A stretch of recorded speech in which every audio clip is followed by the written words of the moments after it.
Hi, I'm Princess Senate, conference producer at Technology Networks, and I am here to introduce our final talk of day one, AI Robot for Science at Omron Scenic X. Please welcome Dr. Yoshitaka Ushiku as your presenter. Dr. Ushiku is a principal investigator at Omron Scenic X and chief of research officer at Ridge-I. He holds a PhD from the University of Tokyo and has a distinguished career in research, focusing on machine learning, particularly in computer vision and natural language processing. He's a recognized expert in AI for science and has received numerous prestigious awards. Following the presentation, we will have a Q&A session and we welcome any questions that you may have.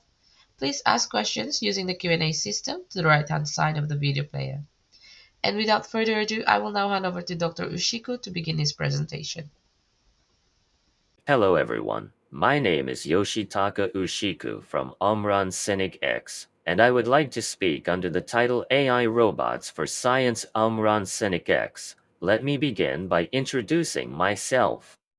My name is Yoshitaka Ushiku. I have been conducting research primarily in the area called vision and language, which involves, for example, understanding images through text or searching and generating images and videos based on text. After obtaining my PhD on that kind of research topic, I worked as a researcher in several companies and universities and ended up in my current position. Now, while I also serve as a visiting researcher at RIKEN, which is a national research institute in Japan, as well as CEO of a new company called Nexus Science, my main role is as Vice President for Research at Omron Scenic X. Let me explain what kind of company Omron Scenic X is. Omron Scenic X is a research institute that promotes open innovation. Although Omron is known in Japan as a healthcare company, a large part of its revenue actually comes from factory automation products, such as sensors, actuators, and controllers. Building on Omron's expertise in controlling various processes in manufacturing and production, this research institute looks 5 or 10 years into the future and pursues advanced research. For example, we have the robotics group, the knowledge computing group, and the integrated interaction group, each working on AI, robotics, and the interaction between humans and machines. Now, let us change the subject. Please take note of three particular years that are very significant for the AI industry. Many of you may already know about them. First, in 2011, something major happened. In speech recognition, the error rate had remained at around 30% for a long time, yet suddenly improved by 10 percentage points in a single leap. Next, in 2012, the image classification error rate dropped from about 25% to 15%, another 10-point improvement. In both cases, specialists considered it extremely difficult to lower the error rate any further using the techniques available at the time, so an improvement of 10 points caused a huge shock. Then, in 2014, in the area of machine translation, such as English to French, even though we had been trying complicated systems, the performance had not been improving much. Yet a simpler approach emerged that suddenly achieved equivalent or even better accuracy. Those events in 2011, 2012, and 2014 were all brought about by one technology, which is deep learning. Before deep learning became prominent, for tasks like image recognition, we relied on many specialized methods. For translation tasks, such as Japanese to English, we also use different kinds of specialized techniques. So researchers in image-based AI and researchers in text-based AI often did not understand each other's approaches. However, once deep learning took hold, CANs were adopted for image recognition, and RNs or their variants for machine translation. These frameworks share underlying principles and similar naming, making it much easier for both communities to learn from one another, and that led to dramatic breakthroughs. Moreover, this shift coincided with the rise of social media, which made it possible to collect large amounts of image and text data. In 2010, there was a landmark study in which researchers gathered news articles paired with images, then tried to automatically generate captions for those images by using the text of the article, which usually contains some explanation of the image.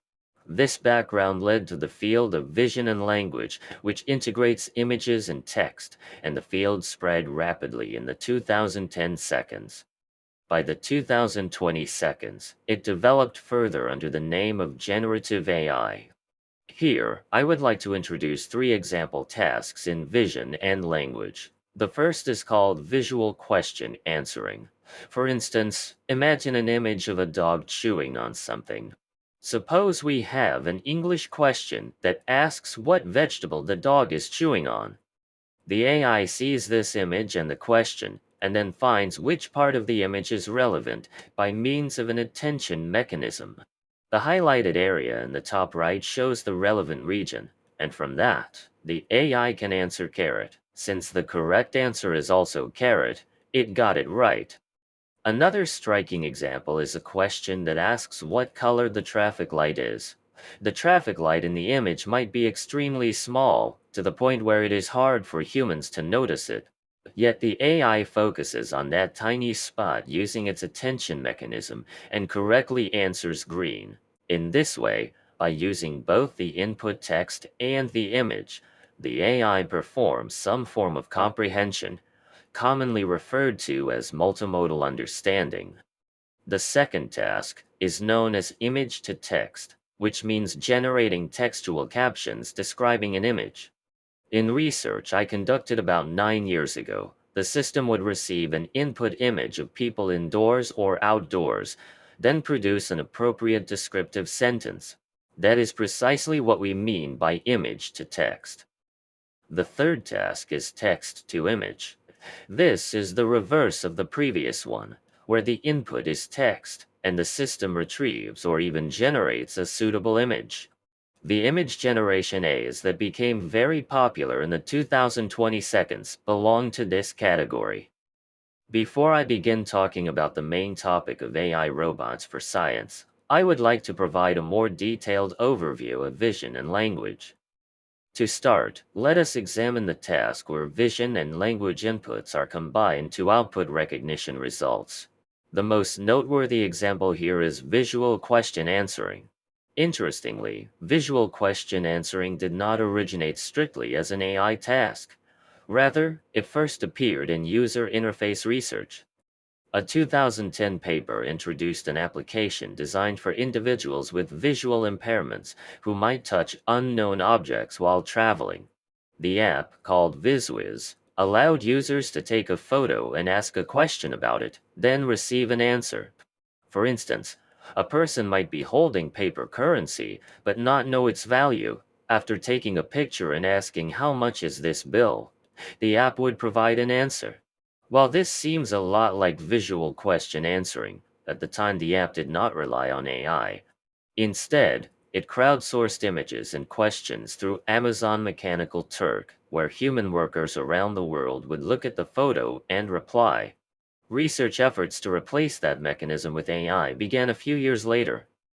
A landmark study on this topic was published in 2015, titled simply Visual Question Answering. That paper proposed a deep learning-based baseline method and released a large dataset for training and evaluation. The authors also started an annual competition that attracted many researchers to work on this task.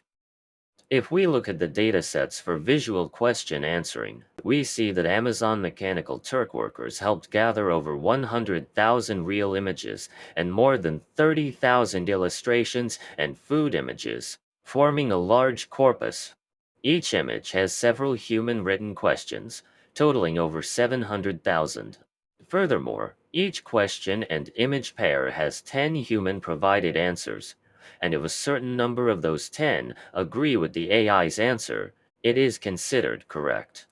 This data collection process created a strong foundation for quantitative evaluation. Before large language models like Chat arrived, visual question answering was often tackled in a simpler way. One approach was to extract image features from the input image and text features from the question, merge them into a single feature vector, and then classified that vector into one of many existing answers. In other words, rather than generating a brand new sentence, the system would choose from a predefined set of possible answers. Early research used this kind of simplification. There is a related classification task called Visual N-line Natural Language Inference. This task receives an image and a sentence that may or may not describe that image, and it classifies their relationship into one of three categories, such as entailment, neutral, or contradiction. For example, you might have an image of two women and a sentence stating that they are sister greeting each other, which might be neutral or possibly correct. Another sentence might describe two men fighting, which is entirely unrelated and should be classified as a contradiction. In practice, the image features and text features are combined, and a three-way classifier is trained to output the correct category. Another well-known multimodal understanding task is referring expression comprehension. The system receives an image and a piece of text that refers to something inside that image, and it must identify the specific region in the image that the text is describing. For example, if the text says the white car on the right, the system outputs the bounding box of that white car in the image. This can be extended to searching through a large collection of images for the one that matches a query. Vision and language navigation is another famous task. Here, a robot in an indoor environment follows natural language instructions to move from a starting location to a target destination. The agent sees a virtual environment resembling a house or building. The user provides instructions like walk straight ahead to the hallway, turn left at the stairs, and proceed to the living room. And the robot must parse these instructions, interpret the surrounding visual features, and make decisions about moving forward, turning, or stopping. This approach again merges image and text features and uses a classifier-like setup to decide the next action, making it conceptually similar to visual question answering. Next, I will discuss the second type of task, where vision inputs are translated into language outputs, such as image captioning. Early on, a few researchers explored generating captions from news text, because the accompanying article offered substantial clues. However, the work Every Picture Tells a Story tackled a more difficult situation, generating captions from only the image without additional context. They compiled a dataset of images, captions, and corresponding labels for objects, actions, and scenes, then used these labels to match new images against existing text in a search-like manner. Although the paper used the word generation, in practice it was searching for a close match from a library of existing captions. Over time, many image captioning approaches emerged. One strategy reused existing captions from a large dataset, which is effective if the dataset is large enough to contain a suitable sentence for any new image. Another strategy tried to create entirely new sentences. In the early days, this often involved template-based generation, but templates were too rigid to handle the variety in real images. When presented in this order, it might seem as though approaches that simply reuse existing captions were only explored in the very early days of caption generation, but that is not actually the case. The technique of retrieving a caption, as is from a pre-existing database, can be applied in a very similar way to searching for existing images or videos based on a caption. In other words, research on cross-modal retrieval, searching back and forth between video or image data and textual caption data, remains important, and various methods continue to be proposed. On the other hand, when it comes to research that learns only from image-text pairs, avoids templates, and can generate novel captions for new images, my 2012 work can be said to be the first in the world to accomplish template-free image captioning. In that research, the main idea was to predict a few key phrases for a given image, then connect those key phrases into a single grammatical sentence. More concretely, The system would apply an image recognition algorithm to get multiple key phrases, then build a sentence by applying grammar rules. For instance, that a noun often requires the appropriate article in front, and so forth. An example output might be a cow is walking in front of a person. However, at that time, if the system failed to predict suitable key phrases or did not combine them properly, it sometimes produced captions with grammatical problems or inaccurate content. This process of image recognition and sentence generation drew on knowledge from the field of machine translation. Around 2015, multiple universities and industrial labs simultaneously tried to replace each of these modules with deep learning. Google's work on image captioning is a prime example, where they used a neural network for image recognition, plus a neural machine translation network. The result was that for a given image, they could generate natural sounding captions, such as describing a person flying a kite or noting that a black and white photograph shows a train.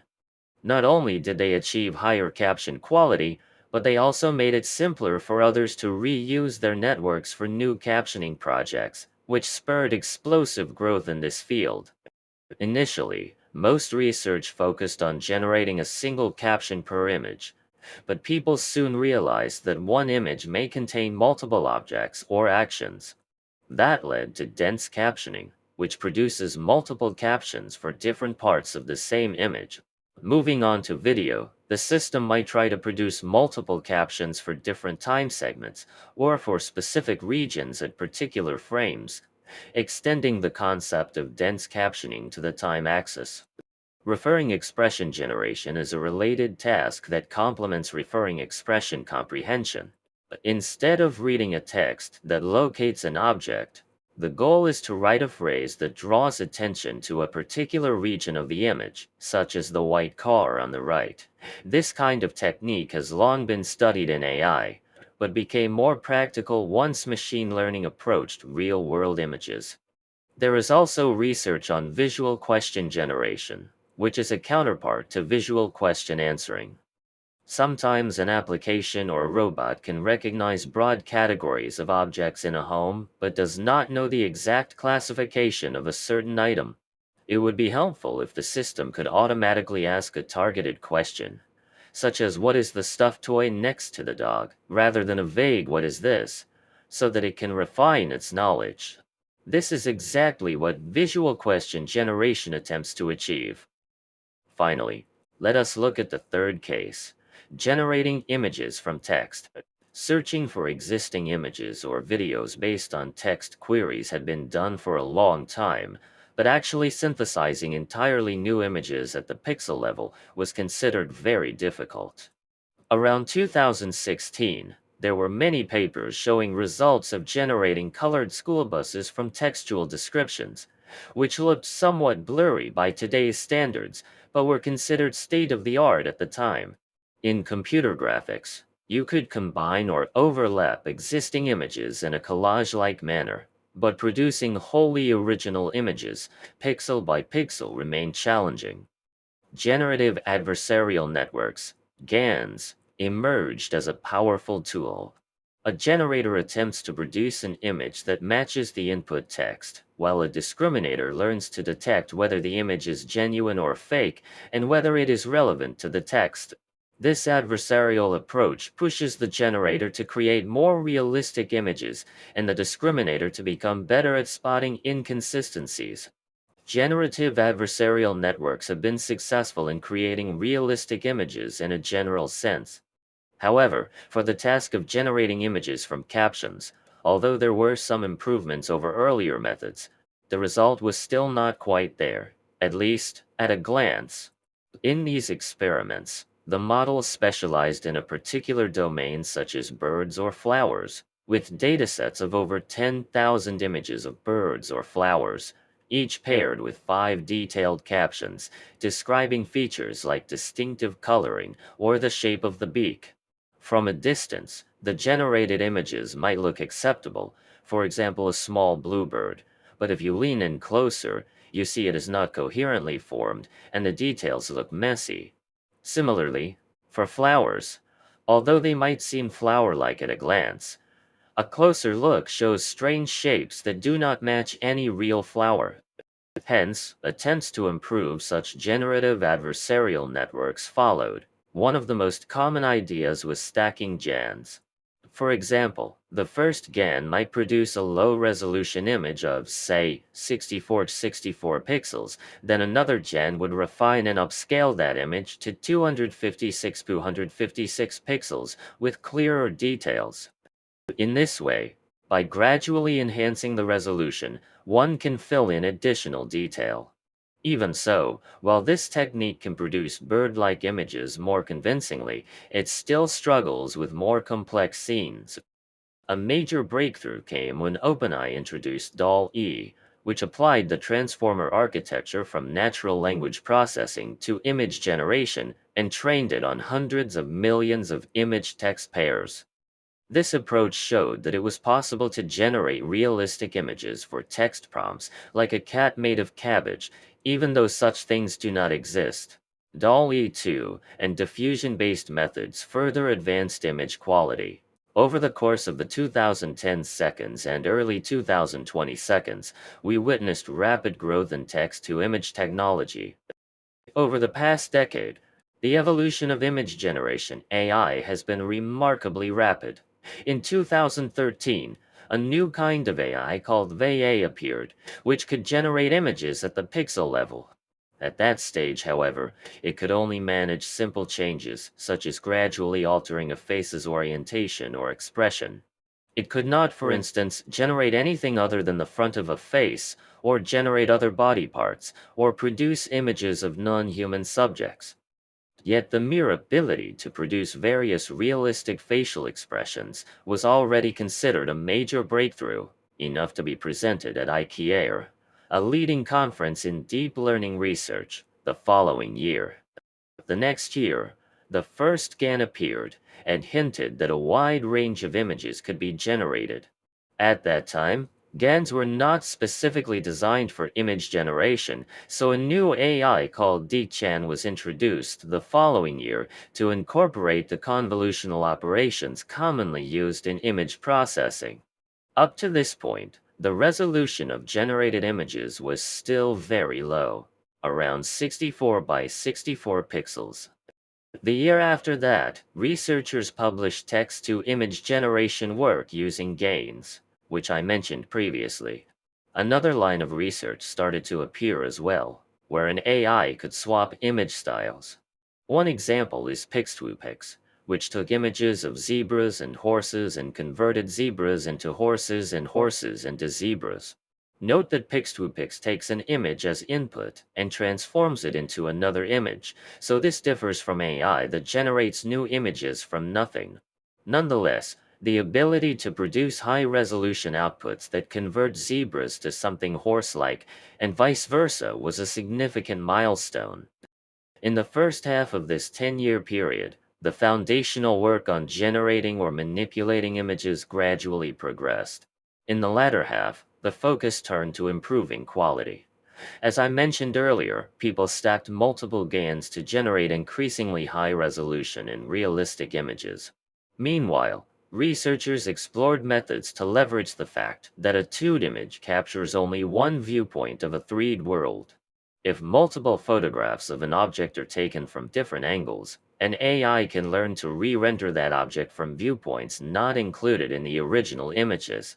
In other words, by showing the system around 10 photos of an object, it can produce the object as seen from new angles, as if the object is placed in 3D space and the camera is being rotated around it. Then we have DALL-E, which generates images from text descriptions that accommodate a wide variety of context in a realistic manner. Combined with diffusion models, this approach marked the culmination of a decade of breakthroughs in image generation AI by now. These advances have moved beyond basic research. Many commercial services offer image generation AI, and the technology is extended to other types of media such as video and slides, making possible a much broader range of automated content creation. Next, I will explain how this vision and language can be linked to autonomous driving science that makes full use of AI and robots. At Omron Synic X, we have been involved in such vision and language research. We have a particular interest in how AI and robots can understand and support human manufacturing processes. Since Omron's main business is in factory automation, we pay a lot of attention to controlling processes and production lines. We looked for a simple example of making something, and that led us to cooking. We wanted an AI to watch cooking videos, understand what the person is doing, and generate a recipe automatically. It identifies the key segments of the video, converts them into text describing what is being done, and finally we can assemble a recipe. This amounts to automatically creating a record of human activities. We realized that the same idea might be applied to other creative tasks, such as experimental work. We attached cameras to the heads of people conducting experiments, recorded their actions, and linked that data to their lab notes. In the future, maybe an AI could automatically generate a protocol for a new experiment when someone conducts it for the first time. With that background in mind, we have joined several government-funded research and development projects in Japan. One of the largest is the Moonshot program, which was inspired by the Apollo program in the United States. The Moonshot approach sets extremely ambitious goals that appear impossible at the time of planning, and then works backward from those goals to define the milestones. Just as the Apollo program eventually put humans on the moon, our vision for the year 2050 is to have AI robots collaborate with human researchers and conduct large-scale experiments on their behalf, producing wonderful research outcomes that might even be worthy of a Nobel Prize.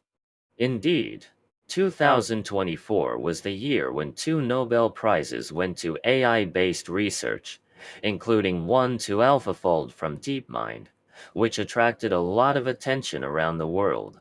We hope that our AI robots will also achieve Nobel-level research someday. In order to do that, we first need to model how human researchers are carrying out their work, and then automate it with AI and robotics, similar to lab automation. There are many ways to think about research, but we represent it with 4 steps, which include formulating a hypothesis, doing experiments, analyzing results, and using reports or discussions to refine the hypothesis for the next experiment. By iterating through these steps, research progresses. If AI and robots could cover most or all of the steps, humans might only need to set the overall direction. That is our ideal vision. At the core of this process is the concept of a foundational model for science, driven by AI robots. Large language models such as GPT are very powerful after being trained on massive amounts of text, but they can suffer from hallucinations where they confidently produce inaccurate information. In science, it is very important to have solid evidence and reasoning. Hence, we need models that handle various data modalities, including text, images, and experimental data, provide solid justifications, and generate new hypotheses and text with reliable logic. Moreover, we want such foundational models to incorporate real-world experimental data by operating as AI robots that continue to learn. Our Moonshot project has 2 main milestones. The first is that, by 2025, AI and robots should be able to watch how research is done, understand academic papers, and automatically replicate experiments. In other words, the AI should be able to read a paper, see what is going on, and carry it out on a robot. The second milestone is that by 2030, AI robots should be able to propose new research ideas on their own and carry them out. This project started in 2023, and we have already demonstrated the ability to read organic chemistry papers, identify which substances are synthesized, under what conditions, and automatically execute those steps. Next, we want the AI robot to iterate this process and generate brand new research. We often say that a foundational model for science is essential. Consider AlphaFold, which quickly and accurately predicts protein structures. This accomplishment was so influential that it won a Nobel Prize in 2024. However, that alone cannot automate everything about scientific research. Even in chemistry, there are many fields, and predicting protein structures is only one moment in a broad research enterprise. To replace all the various experiments, analyses, and iterative trial and error with AI, we would need enormous quantities of specialized data. Furthermore, not everything can be labeled easily by people. Sometimes we can use simulations, but not always. Also, when a new scientific discovery is made, it typically appears in a single paper or patent, so we do not have multiple copies of it on the internet. That is why a more general purpose model, which is multimodal and can continue to learn, is necessary for AI to truly transform the world of science. Regarding the automation of science using AI and robotics, a well-known example is the mobile robot chemist at the University of Liverpool. That system, which includes a mobile platform and a robotic arm, performed repeated experiments to optimize catalyst performance. In Japan, Riken has a robot that automatically improves conditions for culturing IP cells. We see many large R&D programs around the world. The University of Toronto hosts something called the Acceleration Consortium, directed by Professor Alan Asparuh-Guzik, which has received 200 million Canadian dollars over 7 years for a massive project. Meanwhile, companies such as Microsoft Research, DeepMind, and IBM are investing heavily in AI for science, and AlphaFold, which won a Nobel Prize in 2024, stands out as one of DeepMind's remarkable achievements. Hence, not only academic institutions, but also industry are very active in this field. Around Omron Sinec X, we have parallel projects under government sponsorship in addition to Moonshot, all focused on using AI robots for science. In the GIS Mirai program, for example, we are trying to automate fabrication, measurement, and data accumulation in inorganic chemistry so that AI can extract human creativity and discover new electrode materials. Through the Moonshot R&D program, we are also studying how to automate organic chemistry. At Riken, new projects called Turing and Aegis have started, which cover life science and materials science with AI-driven robotics. We also see approaches where AI studies AI itself, like the venture Sakana AI, which announced an AI scientist. Instead of continuing with projects alone, let me share a few specific examples of our research, beginning with robotics. We are automating basic laboratory motions. One example involves measuring 5 milligrams of powder. Humans typically scoop out more or less the right amount, then tap off the excess until they reach the target mass, making small adjustments for powder stickiness and particle size. We train robots in a simulation environment to do the same, letting them practice scooping and shaking off different virtual powders. As a result, our robot can measure the target weight at sub-milligram precision and do so quickly. We also study how to automate milling and mixing, which are tasks that many materials labs still do by hand. Researchers observe the powder visually, listen to the sound, or note the vibrations to judge whether it is uniformly crushed or blended.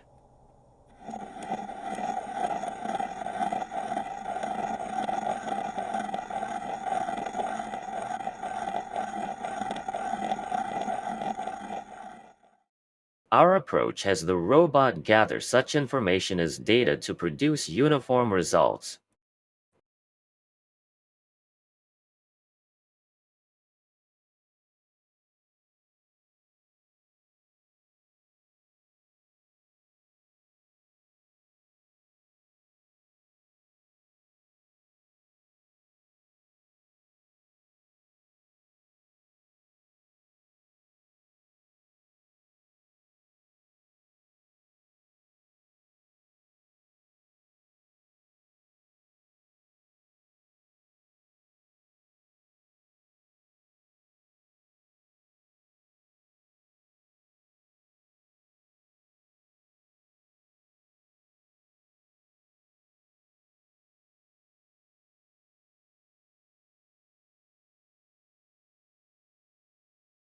In another piece of research, we combined these basic motions based on instructions in natural language, so the robot can plan a sequence of actions by itself. For instance, the instruction might be to slice the cucumber and place it on a plate. The robot looks at its camera feed to figure out the positions of objects, how to pick up the cucumber, how to slice it, and how to place it neatly.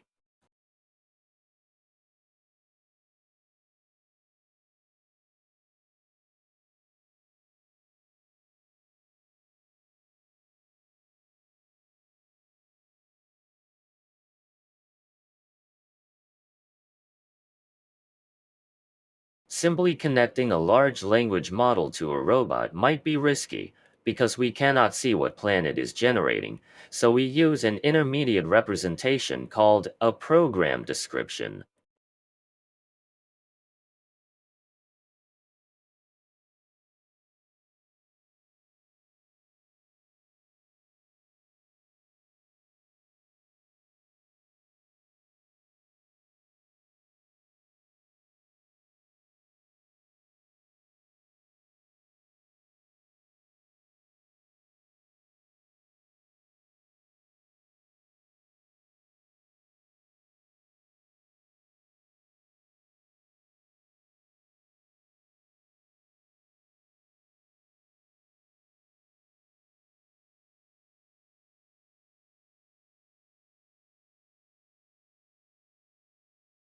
This helps the system detect inconsistencies, such as trying to manipulate an object that does not exist, and it also shows people exactly how the robot intends to fulfill the instruction.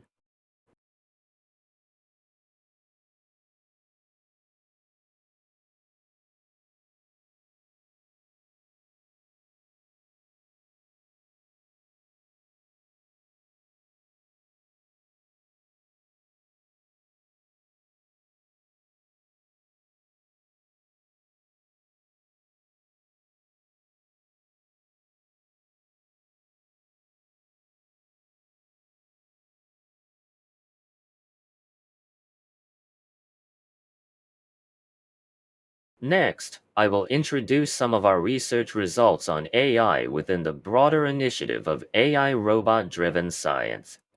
The first project I would like to discuss is our effort to replicate Isaac Newton using AI.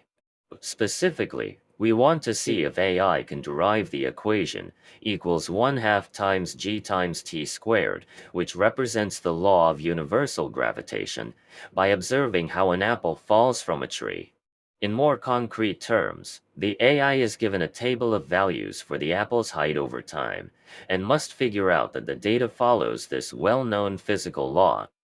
Earlier, I spoke about vision and language, so you might wonder why there is no image data here. In fact, however, vision can be regarded as a representative form of sensor data that is not text. In that sense, converting sensor data in tabular form into a special text-like representation, in this case, a formula, is analogous to the image-to-text paradigm in vision and language. Therefore, we are applying a transformer-based neural network similar to those used for generating text from images to the discovery of scientific laws. We aim to propose a new AI technique that outputs equations from table data. Until now, a field known as symbolic regression has relied mostly on genetic programming. This approach considers various candidate equations, checks how well they fit the data, and updates the promising candidates step by step. It is an interesting idea, but convergence can be difficult. Each time a new table of data appears, genetic programming tends to start over from scratch, which raises efficiency problems. On the other hand, humans can learn relationships between data and the laws behind them. So when we see new data, we guess that the function might be of a certain form based on past examples. Similarly, we believe that machine learning can learn correspondences between tables of data and formulas so that the AI can quickly predict the correct equations for previously unseen data. Next, we are researching AI that discovers new crystal structures. In addition, we are studying neural networks that estimate the physical properties of those crystal structures. When we consider a neural network for predicting crystal structures, there are generally two approaches. One is to design novel structures from scratch.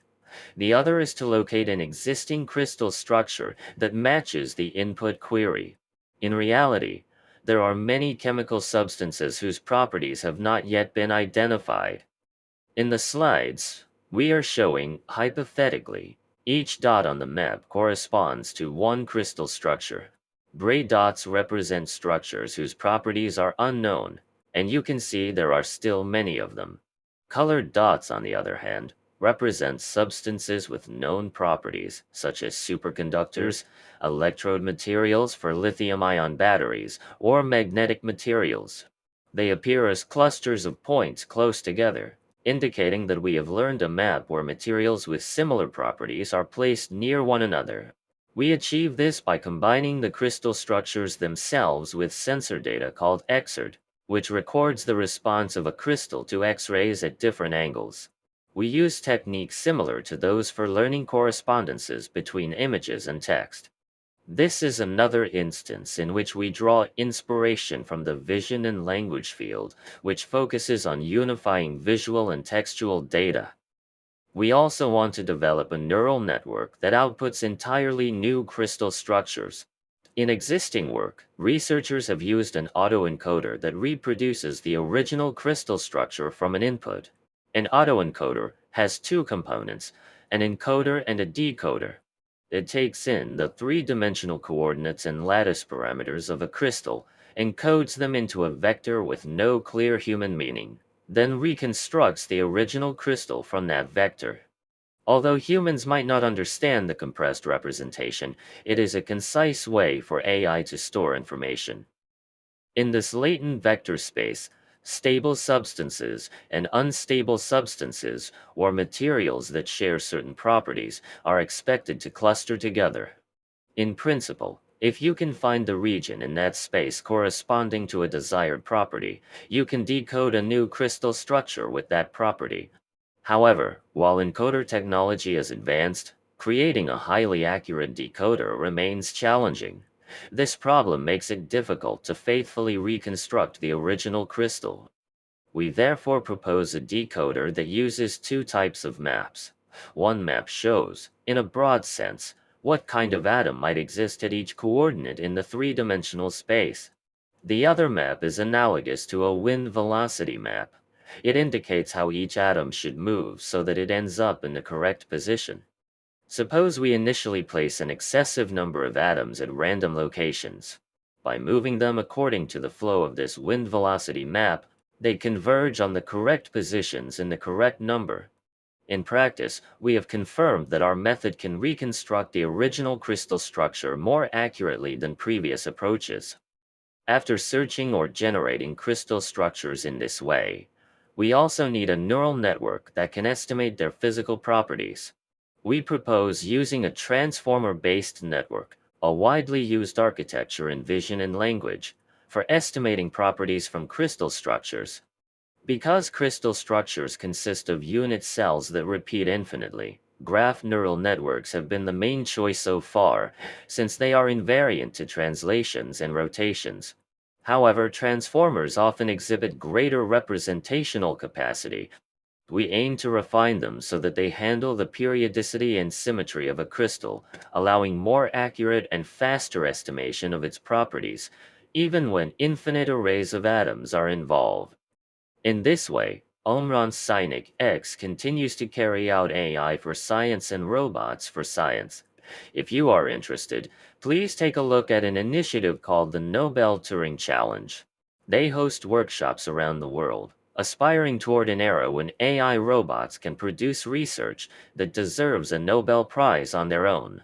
When the fourth Nobel Turing Challenge workshop was held in Japan, we served on the program committee, and we would love to welcome more people to future workshops as well.